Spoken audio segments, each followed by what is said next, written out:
Good afternoon, everyone. Welcome to our annual Courage and Compassion Awards ceremony. I'm Deborah Wentz, President and CEO of the New Jersey Association of Mental Health and Addiction Agencies, otherwise known as NJAMHAA. I'm excited to be presenting virtually because it's expanding our reach so more people, our honorees, their friends and families, additional mental health care and substance use treatment providers, and other stakeholders can participate. I am delighted to recognize direct service providers, leaders, and others within and outside of the field for their dedication to ensuring that everyone receives the treatment and support services they need.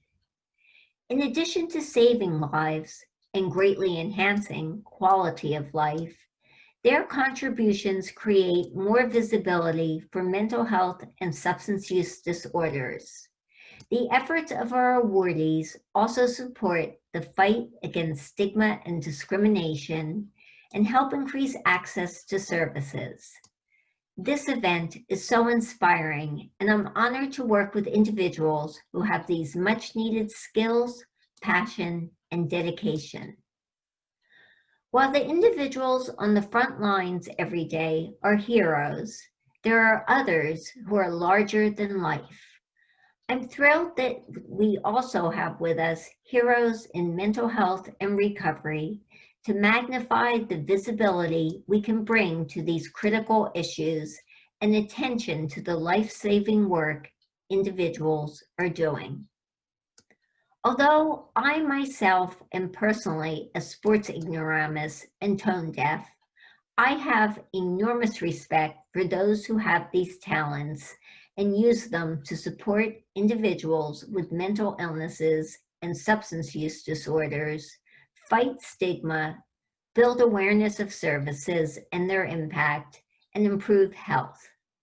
They are true inspirations for rallying many others in the fight against stigma and discrimination and for access to treatment and support services. My co-presenter is Erik Coleman. He is a former safety in the National Football League and leader in the substance use treatment and prevention field.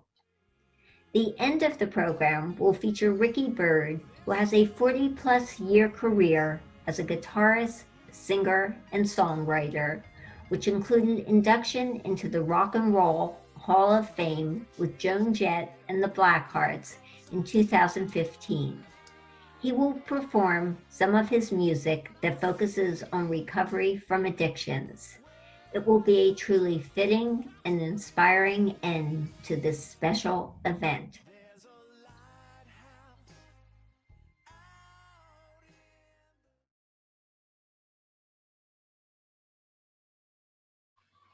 The first award is the Intercepting Addiction Award for my co-MC, Erik Coleman. Erik Coleman was a safety in the National Football League, originally for the New York Jets, beginning in 2004, and later for the Atlanta Falcons and Detroit Lions. He played football until 2012, and in 2014, he launched a career in broadcast sports journalism.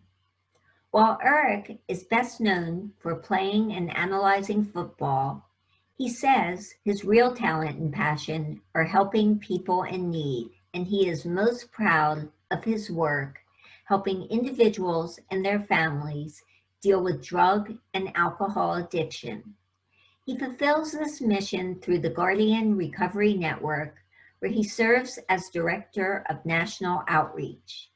They offer detox, inpatient, outpatient, and 12-step addiction treatment programs, and also address co-occurring mental health disorders at facilities in New Jersey, Florida, and Maine. Erik's passion for helping those experiencing addiction and preventing substance use by speaking with students was incited by his parents' drug and alcohol addiction during his childhood. The prevalent use of drugs among NFL players further reinforces his determination to address this critical problem. A powerful message that Erik communicates is, people tend to be ashamed to admit that they are not perfect and to ask for help. Ask for help. It is a privilege to honor Erik with the Intercepting Addiction Award.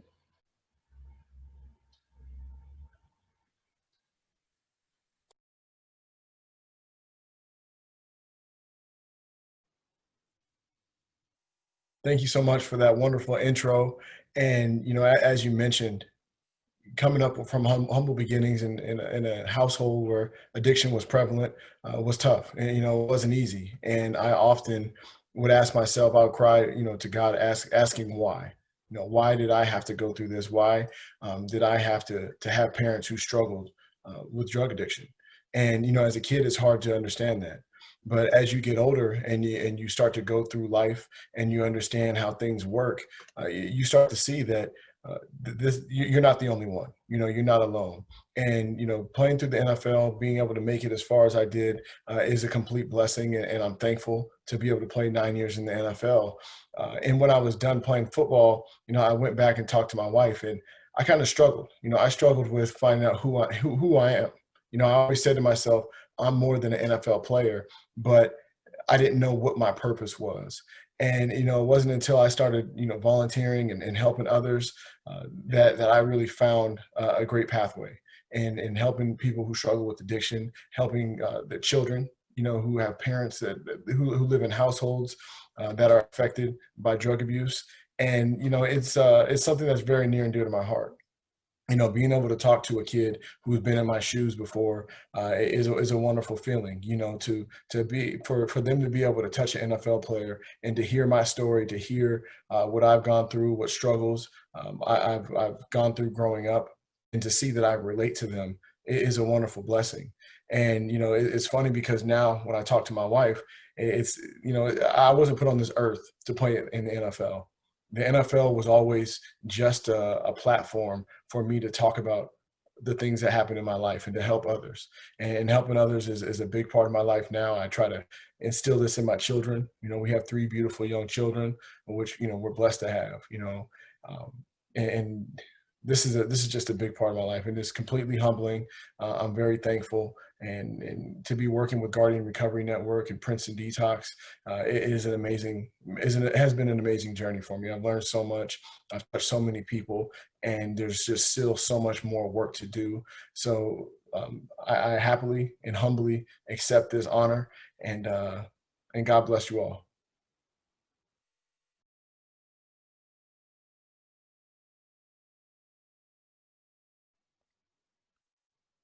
It is my honor to present the Outstanding Peer Leader Award to Thomasine Gaines. Thomasine is a certified peer recovery specialist and the first person pregnant and postpartum women who have opioid use disorder speak to when they call for My Baby and Me program for help. This program provides long-term recovery, support, and medical care in collaboration among the Rescue Mission of Trenton, Capitol Health, Homefront, Catholic Charities Diocese of Trenton, and the Trenton Health Team. Thomasine's openness and sharing her experience of overcoming poverty and addiction makes it easy for clients to relate to her. And her success in overcoming adversity makes her an impressive role model.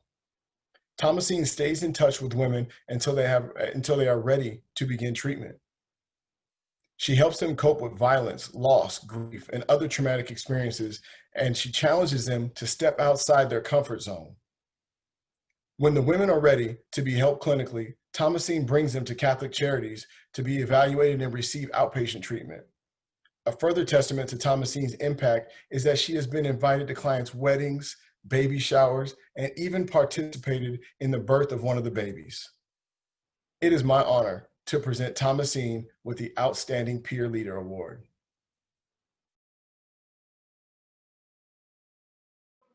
I would like to thank Mary Gay Abbott Young, Executive Director of the Rescue Mission of Trenton, and staff for nominating me for this award. I would also like to acknowledge my son, Jamal Roberts, who has been with me from day one, and my late husband, Fernie Gaines, and my dad, Thomas Dash, who I know are rejoicing in heaven. I would also like to thank the New Jersey Mental Health Association and Addiction Agency for choosing me as a recipient for the Courage and Compassion Award. I just want to say that me working with the women of the For My Baby and Me program has been a wonderful experience and a journey to be able to go out and get the women that are addicted to opioids and that are pregnant, to get them to come into our program and help them get their life together so they can be a responsible parent to their newborn child has been a wonderful experience for me. To see the women that has come through this program and have gotten their life together by this program being here for them makes a big difference in our communities. I thank God that I was selected to work this job, and I just can't say enough of how honored I am to be selected for this award. Again, thank you again.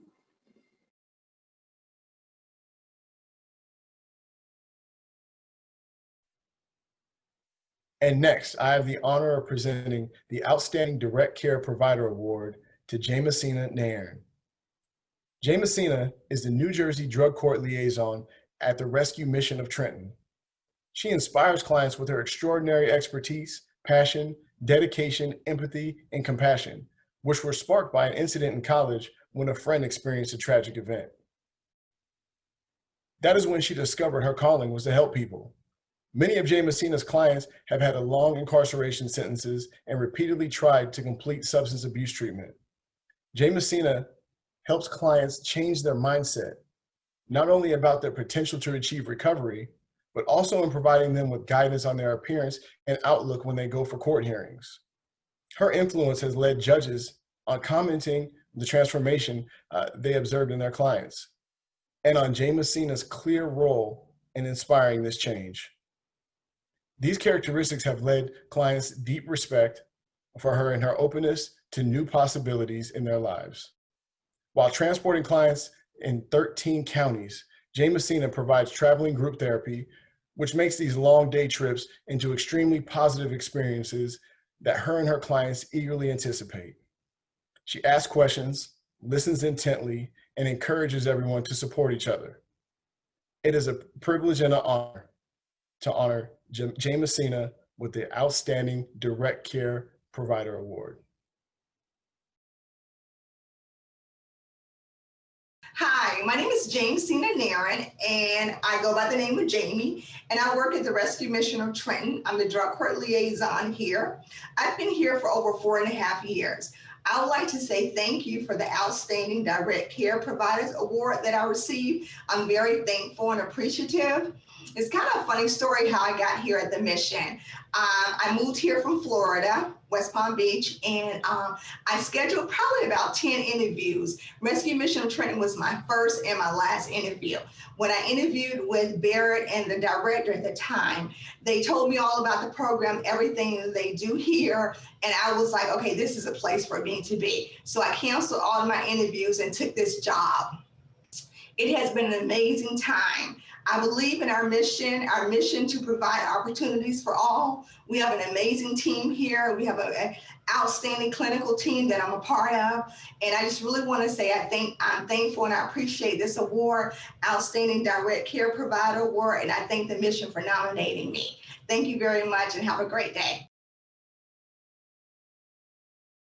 I have known, admired, and respected Dr. Peggy Swarbrick for many years, and I'm very familiar with the amazing impact she has had through her creation and leadership of the Wellness Institute at Collaborative Support Programs of New Jersey, Her development of the nationally recognized 8 dimensions of wellness, which were adopted by the Substance Use and Mental Health Services Administration, and related training, scores of professional research articles, and achievement of many other goals that make her an outstanding role model for everyone.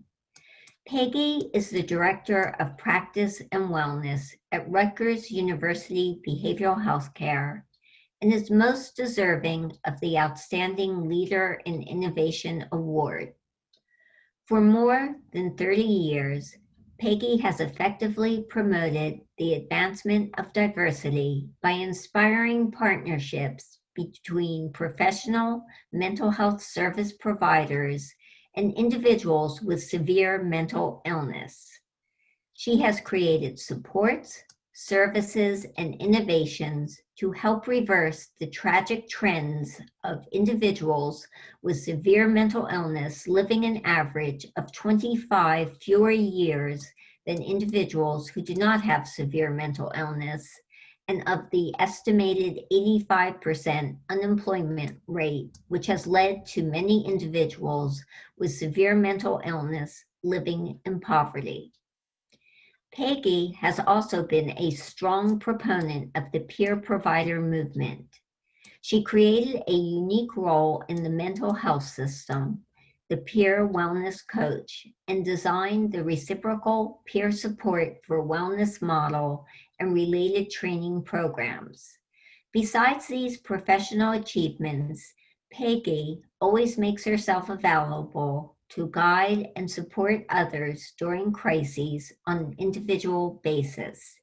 It is a privilege to honor Peggy with the Outstanding Leader in Innovation Award.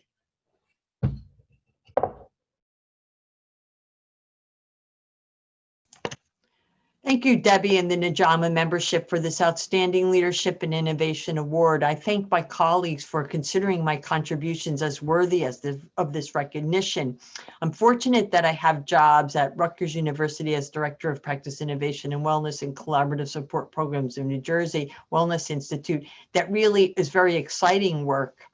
To innovate is to do something new, change something, or start something for the first time. My personal and professional lived experiences that expands for a decade really informs this innovation spirit. I've long believed that services, programs, and resources need to be available and often need to be changed, created, or modified in order to be useful and relevant to meet the unique and often complex needs of people who are often discriminated against, stigmatized, and disenfranchised.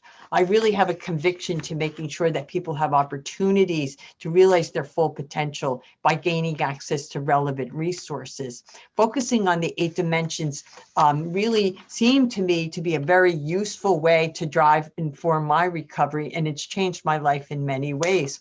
The wellness model allows us to consider how the social determinants of health help and or hinder recovery, and it offers us a focus and a frame where we can design and offer services and support and also to empower people from a very strengths-based whole person perspective. This model was designed to use for prevention, treatment, and self-help for people with mental health and substance use challenges, as well as those at risk of those challenges. I am forever committed to find ways to create tools and practices and processes that help people to view themselves as well as others to get and stay well. My parents really encouraged me to pursue work that has meaning and purpose, and I'm fortunate that every day I have work waiting for me that really inspires me. Thank you for this recognition, and thank you very much for focusing on the social determinants of health at this conference. I think it's a very important focus that can really impact the quality of life and the lifespan of so many.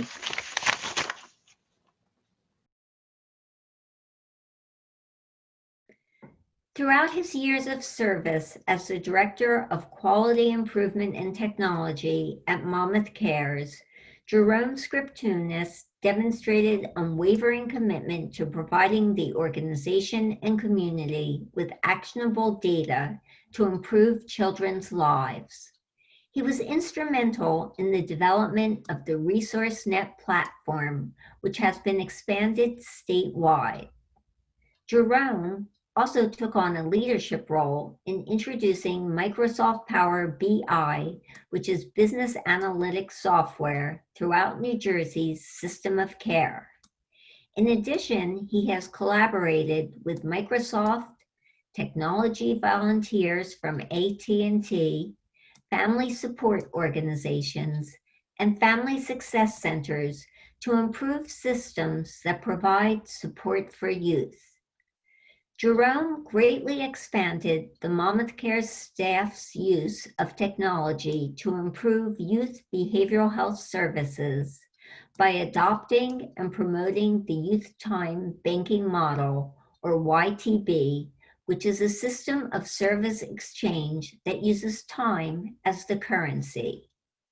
YTB offers youth a range of activities that involve creativity, leadership, learning, and helping others. The youth earn credits for each activity, and with consent from their parents or guardians, they can exchange their credits for services and other assistance, such as transportation, field trip expenses, and lessons to develop particular skills. In November 2019, Jerome left Monmouth Cares to realize his dream of founding YTB NJ. It is a privilege to honor Jerome with the Outstanding Leader in Technology Innovation Award.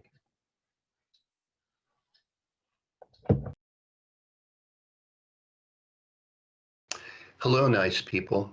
My name is Jerome Scriptunas. I thank NJAMHAA for the work they do to fight stigma and promote courage and compassion. I also thank Mark Krasinski of the New Jersey Division of Mental Health and Addiction Services, along with Kathy Collins and Rick Dill of Monmouth Cares, for nominating me for this award. I'm drawn to this quote by Bob Marley. "You never know how strong you are until being strong is the only choice you have." Innovation is like that. When we feel like we need a better way and we try everything, we arrive at new thinking, the only choice we have. Laughter, learning, courage, compassion, and new thinking take us to the next better place. We recognize that the thinking that brought us to where we are is not sufficient to take us where we want to go. We will continue to learn new ways to more powerfully engage and co-produce with others. With gratitude, I wish you courage and compassion to access new thinking to advance the work of our shared visions. Thank you, and please continue to have a good day for the sake of the people who care about you. Thank you.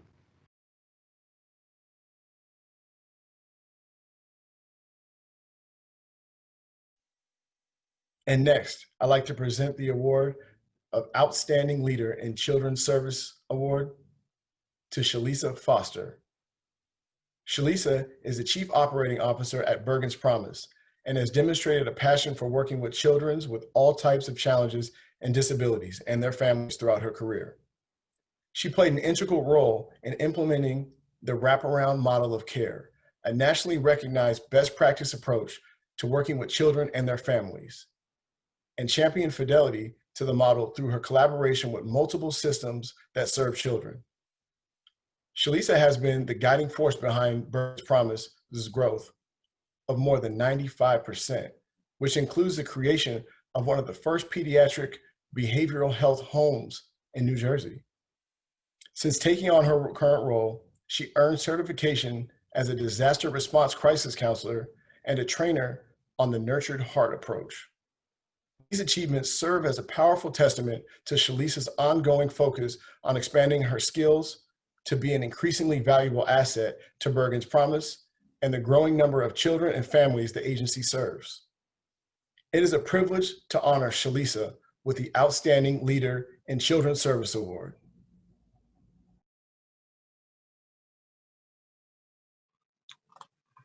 So I'm pretty comfortable being a cheerleader to everyone else and providing recognitions that I'm able to see in others. I'm a little humbled by this recognition today. But I have to absolutely thank my CEO, the infamous Dean Pastras, for being such a substantial influence on me over the years. His nomination of me for this award alone shows how generous of a leader he is. And thank you to NJAMHAA for this award designation. NJAMHAA has certainly been a valuable resource for me in my professional development over the years. I've had the honor to work alongside some really great leaders in courage and compassion during my time at Bergen's Promise, which is actually a tenure of 15 years now, this month, actually last week. These leaders have been within our Bergen's Promise team, past and present, as well as our local Bergen County system partners. But most importantly, the leaders who I am most grateful to work with has been our courageous youth and families. I'm really grateful for the opportunity to lead an agency that works together to bring supports and resources to youth and families who literally get to see, sitting with them, a team of compassionate people saying, let's do this together, we're in this together. This powerful visual can be what ignites the hope that influences change for them. And it's certainly what motivates me to continue this adventure. I am most thankful for this award because it's an acknowledgement of the value of wraparound. The outcomes our families and our youth have been able to achieve is the direct result of wraparound and that process. You know, a family who was able to collectively lose 100 pounds, created new family activities to do together, and while doing so, lessened their family conflict. And this was because of wraparound. You know, we've had a single mother who struggled financially and with her son's oppositional and aggressive behavior. While we were able to support her with the cost of the registration, the mother bartered with the facilitator of a parenting program. In exchange for the cost of the class workbooks, she offered her time, setting up the room and the chairs with the facilitator before each class. She soaked in the content and applied it to her relationship with her son.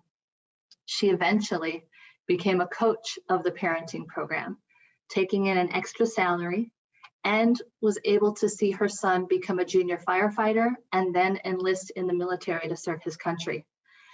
And that's because of wraparound. You know, these are just two of thousands of positive stories that I've had the honor to be a part of over the years. And I'm most grateful to those families for letting me be a part of their story. So to the team at Bergen's Promise and to all of you who ignite the hope in others that influences change, I am very proud to work with you. Thank you very much for this.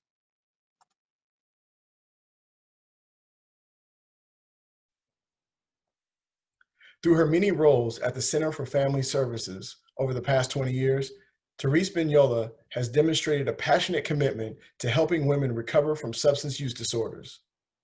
She has been instrumental in the significant expansion of recovery support services, not only within the agency, but also throughout New Jersey. And she worked with the state to build peer support into Child Protection Substance Abuse Initiative program. In fact, the strong relationships Therese established with the local community and referral sources, such as Division of Child Protection and Permanency, or the DCP&P, have helped establish the Center for Family Services' reputation as a leader in substance use disorder treatment and support services.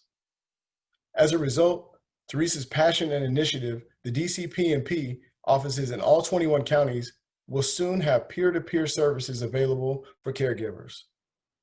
Earlier in her career at the Center for Family Services, Therese was selected to run Family First, an intensive outpatient treatment program for women. Within 1 year, she helped expand the program threefold. It originally served 10 women in one county and grew to 36 women in 2 counties. It is a privilege to honor Therese with the Outstanding Leader in Adult Services Award.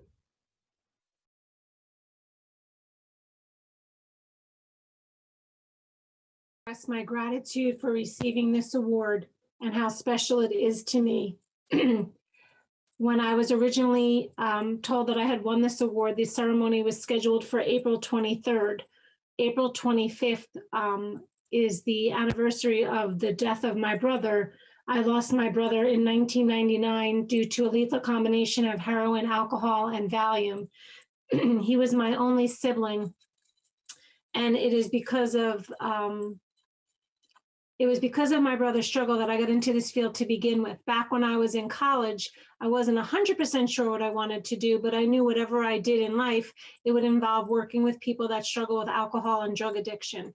So I decided my senior year of college to do an internship so that I could understand and develop the compassion and empathy needed to work with those that struggle for addiction, because I was having a hard time understanding how my brother and I could grow up in the same home, but have such different paths in life. So I did an internship at a hospital that had outpatient treatment services, a methadone maintenance program, and a detox program. And at the end of my college years, at the end of that year, senior year, I got a job at another detox at a hospital in New York where I lived, and I started working in detox. And now 27 years later, I have not left the field. And that was probably the best thing that ever happened to me, was getting started in this field. I have to say I've been truly blessed throughout the 27 years I've been doing this, because I've had so many opportunities to be involved in clients who, in their stories and in their lives.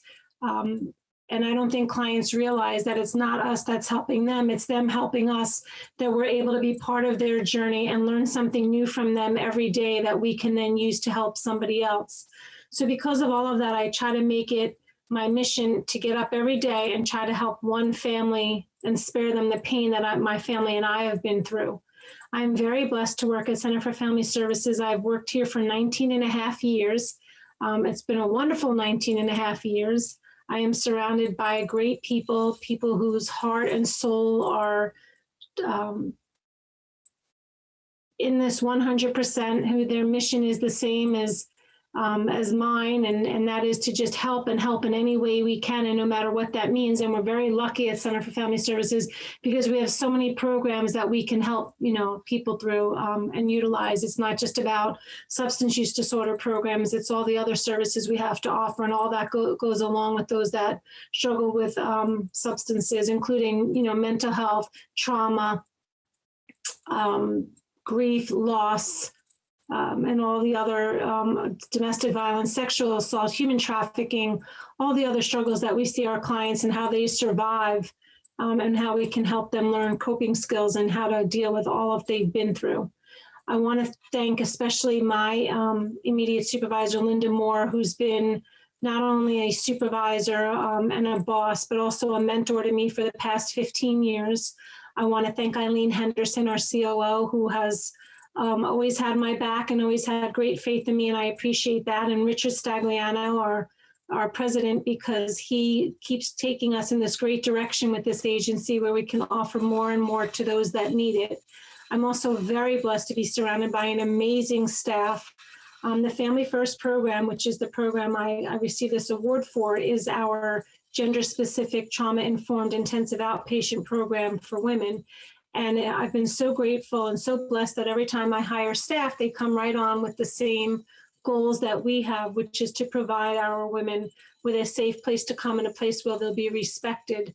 And that alone sometimes is all we can give them, but we try to use those tools to help them, on this journey, and give them the support and encouragement that they need. So I really want to express my gratitude for all the people that I've worked with over the past 19 and a half years.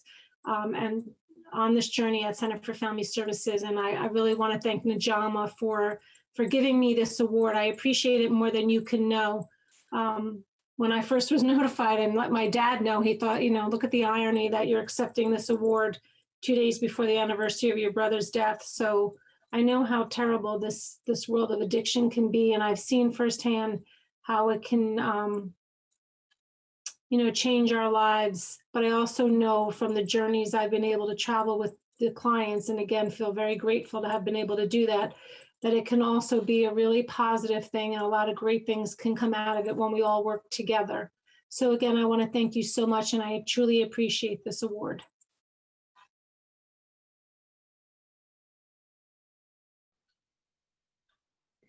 When Integrity House was founded in 1968, it served 4 individuals who were on parole in Newark. Today, the agency offers a full continuum of services in 6 locations in northern New Jersey and 1 in South Jersey, and had nearly 3,700 admissions in 2019. Integrity has always been responsive to the increasing need for substance use treatment and dedicated to holistically serving the most vulnerable individuals. In addition to treatment for addictions and mental health disorders, Integrity offers supportive housing and services to help clients achieve their education and employment goals. In 2019, the agency expanded its medication-assisted treatment program. This initiative was prompted by the deaths of more than 3,000 New Jersey residents resulting from opioid overdoses in 1 year. Also in 2019, Integrity opened a halfway house for men. The agency is a partner of Newark Hope One, a mobile recovery access center. In addition to providing outstanding comprehensive care, Integrity House is frequently featured in the media, primarily due to the agency's president and CEO, Robert Budsock, writing compelling editorials and being featured at high-profile conferences in the field. This visibility helps build awareness of and support for Integrity House and other providers of mental health care and addiction treatment services. In fact, Bob and Integrity House are so well known that over the past few years, the agency has hosted past President Obama, US and state senators, and New Jersey's current and past governors. It is a privilege to present the Outstanding Provider of the Year Award to Integrity House. Bob Budsock is accepting the award on the agency's behalf.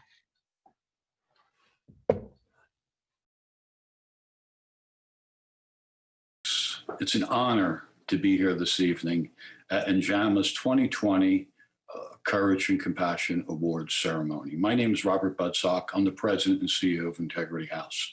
I'd just like to say on behalf of the entire Integrity House family, our board of trustees, our staff, and all the supporters of Integrity House, that we are humbled and grateful to receive the award as Provider of the Year. I want to tell you a little bit about Integrity House. We were founded in 1968 with the mission of providing opportunities for individuals to rebuild their lives. So when someone walks through the doors of Integrity House, we are going to address their addiction issues, their mental health issues, and primary care needs. Additionally, we have an education and vocational program and recovery support activities. So when someone comes to Integrity House, we really wrap our arms around them, and we want to address all of their needs. And we really want to help them put their lives together piece by piece so that when they leave here, they can just reintegrate back into their community and be successful. So in March of 2020, the COVID pandemic hit all of us in the state of New Jersey. March and April were the most difficult months for all of us. It really turned the entire addiction treatment and mental health treatment system upside down at the time. All of us were facing challenges at the time. There was COVID. There was also the fear and the uncertainty. In the middle of that really, really difficult time, I received a letter from NJAMHAA notifying us that we were selected as Provider of the Year. And that was just such a great lift for the entire Integrity House family, for our board and for our staff. And I just wanted to thank NJAMHAA for that recognition. I also want to talk about the folks that make this possible. The Integrity House board, we have a solid board that provides good governance and supports us in many areas. That board is led by our chair, Fred Futterman. Thank you, Fred.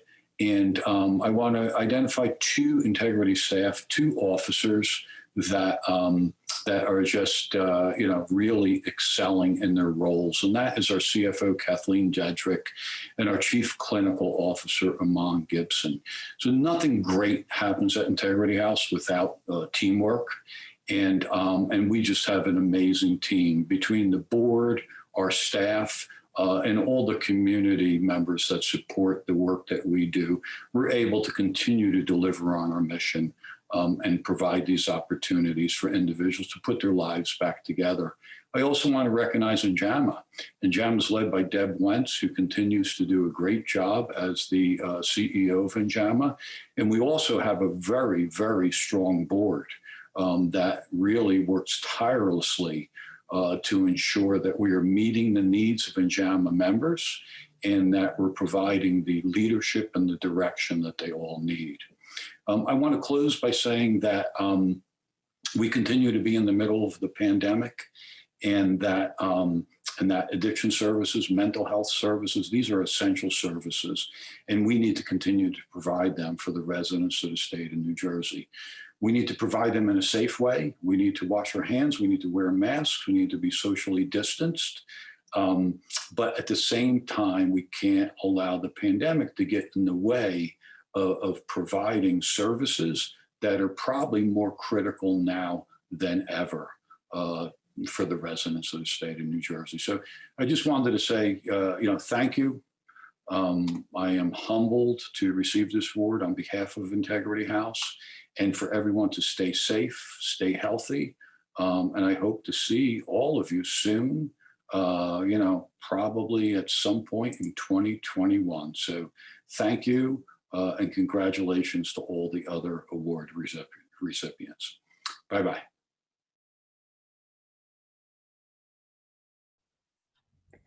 When the time came to select a news reporter to receive the Truth in Media Award, I immediately thought of Anthony Vecchione. He has provided excellent in-depth reporting and demonstrated a strong interest in featuring news about mental health and substance use overall, as well as in the workplace, throughout his tenure as a senior healthcare reporter for New Jersey Biz. Anthony has developed comprehensive and insightful reports on COVID-related and other issues associated with mental illnesses, substance use disorders, and access to treatment and support services, new leaders, mergers, and other news in New Jersey's healthcare system. He also has written articles on the state's pharmaceutical and biotechnology industries, New Jersey state initiatives, and of course, news about NJAMHAA members. When he interviewed me, he always had very thoughtful questions, and we had extremely enjoyable and deep discussions that contributed to his exemplary writing. Most recently, Anthony and I discussed the increasing availability and value of employee assistance programs. Please join me in honoring Anthony Vecchione, recipient of the Truth in Media Award.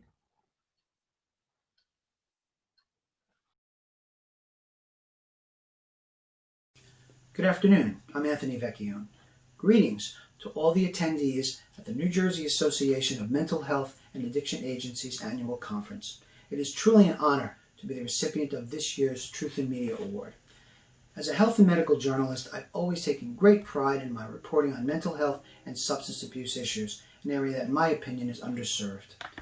It's a great tribute to your organization that you devote so much of your time and effort to media outreach, getting the word out to news organizations that mental health and addiction are topics that deserve serious, in-depth reporting. It's crucial that stories are told accurately and without bias, with the hope that they will help put an end to the stigma associated with these important health issues that impact so many individuals in New Jersey and around the country. Earlier this year, I wrote a story on how more and more businesses are offering robust employee assistance programs. Yet unfortunately, my reporting revealed that too many workers are reluctant to take advantage of those programs. Your president and CEO Deborah Wentz says that costs associated with lost productivity can be cut in half when employers offer and promote mental health care. The data is clear. Offering mental health treatment helps to reduce the risk of substance use, and that's significant as the rate of opioid and substance abuse continues to increase. It's imperative that the media continues to bring this important information to the public. Deborah and Shauna and the rest of your team, thank you for making our job as reporters so much easier by providing us access not only to your staff, but also to experts in the field. At a time when the press is under siege, it is gratifying that an important and vital organization like the New Jersey Association of Mental Health and Addiction Agencies appreciates what we do as journalists, to tell stories that help inform and educate. Thank you again for this recognition. Congratulations, and have a wonderful conference.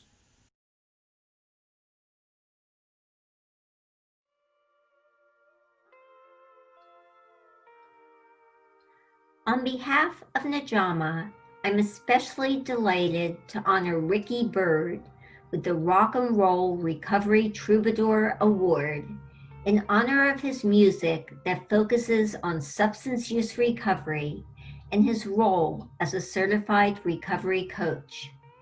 Ricky was inducted into the Rock and Roll Hall of Fame in 2015 with Joan, Jett, and the Blackhearts. While his successful career as a guitarist, singer, and songwriter spans more than 40 years, he has shared that one of the greatest gifts he has ever received was the start of his journey to recovery on September 25th, 1987. In 2012, Ricky co-wrote a song, Broken is a Place, which is now considered a recovery classic. By 2017, Ricky had created many songs that received tremendous positive attention on social media. He then recorded an album called Clean Getaway.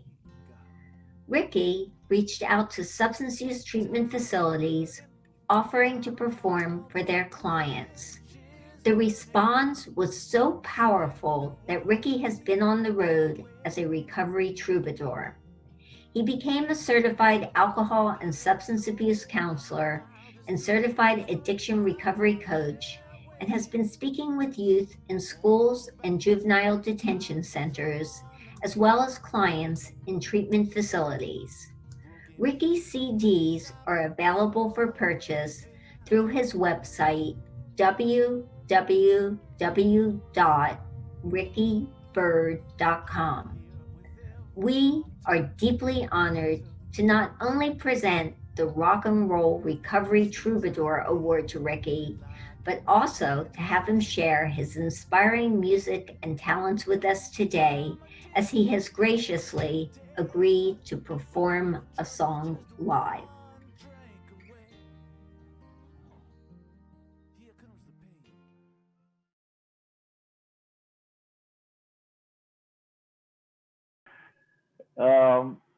Okay, first of all, very cool award.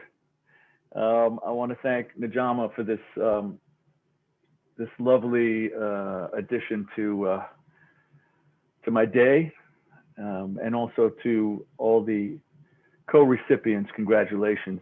I'm very grateful, humbled. I obviously don't do this stuff for awards, but it's a lovely addition to affirmation that you're doing the next right thing.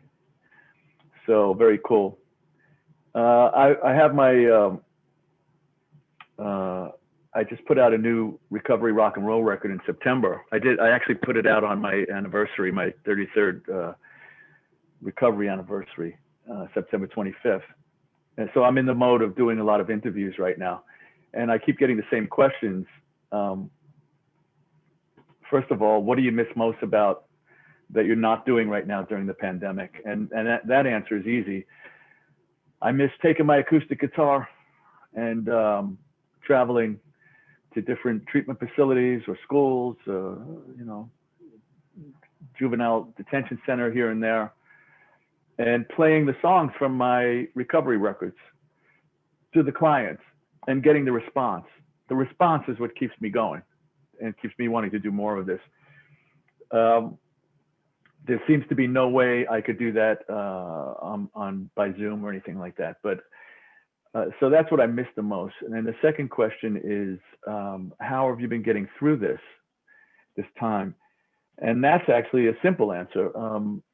I was given a toolbox 33 years ago, filled with all kinds of recovery solutions, you know, and I've been opening it up on a daily basis while we've been going through this. I think that addiction thrives in isolation. So to me, the first key is to not be alone up here. I talk a lot. I go to community support group meetings on Zoom almost every day. I talk to people that I work with in recovery, you know, sponsees and this and that. And I'm also not anonymous with my recovery. My means of recovery, I'm anonymous, but not the fact that I'm in recovery. And on social media, at least once a week, I always say, if anybody's struggling out there, because everybody knows my story at this point, just private message me if you want to have a chat. So I've been just doing what I'm supposed to be doing as a guy in recovery. I've been just working it, you know, and trying to do the next right thing, trying to help people to get through this. I was actually talking to somebody about this last night, how grateful I am that I have this toolbox, so to speak, where I can keep myself calm, you know, relatively calm. I'm not saying there's no moments of fear and anxiety and stress, because there are, but I have ways I can deal with it that I've been taught by the people that came before me, and hopefully I'm passing that message on too. And you know, I've been signing a lot of CDs and mailing them out, and I always write, I write the same thing: through words and music, we press on and pass it on. You know, I'm a lucky guy. Like, I have a wonderful rock and roll career. I've played with most of the people I grew up listening to. I've achieved quite a bit. And I kind of stumbled into this recovery troubadour thing by accident. Deborah was talking about the song Broken is a Place. Even before that, I was asked to be part of these recovery sort of like benefits, charity events. So I would do it. And there was no recovery songs, just rock and roll, but it was a recovery event to raise money. And people were coming over to me after the show saying, "Hey man, I grew up in your music. It's so great to see that you're in recovery." Or, you know, or unfortunately I lost somebody in my family, or, you know, I'm in recovery and this and that. And I kind of got like, I love that. I love that people were identifying, you know, with a different part of my life. And then I wrote that song Broken is a Place with my friend Richie Supa, and I came back to New York. I wrote it in Florida. I came back to New York. I recorded, put it online, and I started to get messages from around the world from people saying, "You told my story." And a little light went over my head, that proverbial light, and I said, "Wow, maybe I could do something here and combine my loves, you know, rock and roll and recovery." You know, and my thing is, I just love seeing people get it. You know, I know what it's like to be on that side of the tracks, and I know what it's like to be on the clean and sober side of the tracks, and it's much better over here. And I love to see people get it. And when I go into a treatment facility and I talk to people that have 5 days, 6 days, you know, they're on their 12th rehab, you know, I keep pressing the same message. We can and do recover, period. You just have to learn to chase your recovery with the same obsession and commitment that you chased your get high, whatever that was. As far as mental health, unfortunately, I lost my father and my grandfather to mental health issues, suicide. And that trickles down to the entire family. So, you know, I'm out here just trying to help, man. You know, they say play to your strengths, and my strengths are rock and roll and recovery. And, you know, I know that I've become part of the solution, and everybody that I've been watching here, all the recipients, pat yourself on the back, baby, because, you know, you're part of the solution. And in a world that seems to be going sideways right now, and there's a lot of struggle and hate and you know, this and that going back and forth, it's a good feeling to wake up in the morning and look in the mirror and know that you're actually trying to help in the world, as opposed to, you know, being part of the problem. So I just keep doing the same thing every day, man, through music and conversation, and just try to you know, part of it's my responsibility as somebody in recovery. I have a responsibility since I've been given this gift and this blessing, is when somebody reaches out, it's my job to turn around and reach out into that dark hallway of people caught between denial and surrender, and kind of say, hey man, you don't have to live like that anymore. Come on, I'll lead you to the message. I can't get anybody clean or sober. I could just lead them to the message and kind of share some experience with them. And that's my life. That's what I do. So I think I'm going to play something. I have my guitar here. It's always here. It's always right here. And I apologize. I'm going to be looking off to my right a little bit because this record is brand new and I'm still trying to memorize the lyrics. But this is on the new one. My new record is called Stronger. I'm sorry. It's called Sobering Times, which we're in, obviously. And it's a record that speaks to addiction, recovery, hope, you know, surrender, change for the better. And what I tried to do on this record, as opposed to the Clean Getaway record, is there's songs on here that are straight to the bone, man. You know, about addiction and what we go through and how we get where we go if we do the next right thing. But I wanted to have a couple of messages on there that were a little wider, and this one is called Stronger. And this is about the phoenix. I have a phoenix rising from the ashes on my left arm, and that's what this is about, you know. So it could be used about everything in society right now, I guess.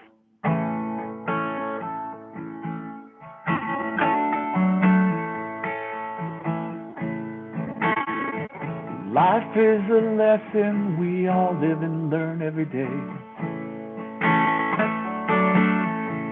All the ups and the downs and the roadblocks that get in the way. Trying to find myself, I got bruised and hurt, but I survived it all. And it made me the person that I am today.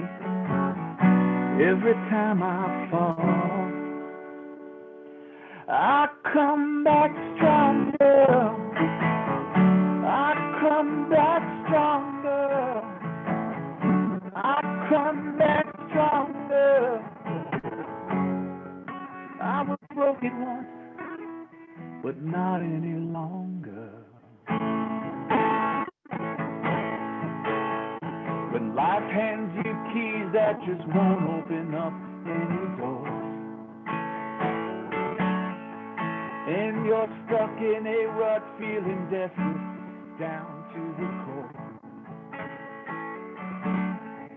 it's the faith you find along the way that always gets you through. I face my fears 1,000 times. Every time I do, I come back stronger. I come back stronger. I come back stronger. I was broken once, but not any longer.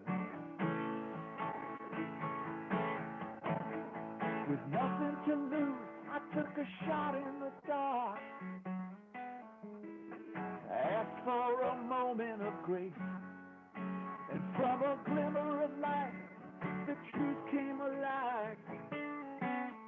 I got this feeling inside, everything's gonna be alright. Well,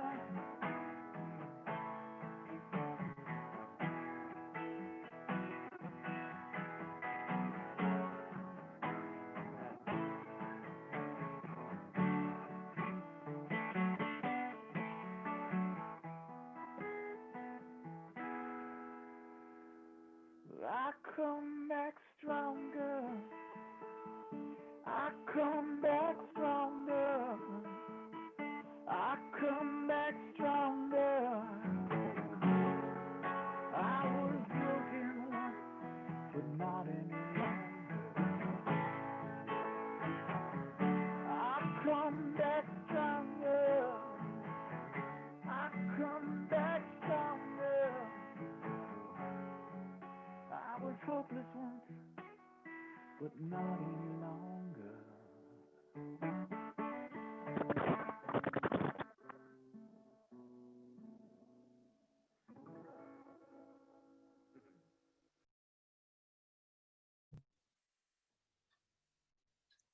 As always, today's Courage and Compassion Awards program has been a very moving and memorable event. The virtual format has enhanced the event, as this platform has enabled us to reach a much wider audience, bringing greater visibility to our honorees. On behalf of NJAMHAA and all children and adults in need of mental health care and substance use treatment services and supports, I thank all of our members and supporters of the behavioral health care system for all you, our honorees, and others do to greatly enhance the quality of lives and especially to save individuals' lives. I look forward to honoring more of you during next year's Courage and Compassion's award ceremony. Thank you so much for having joined us today.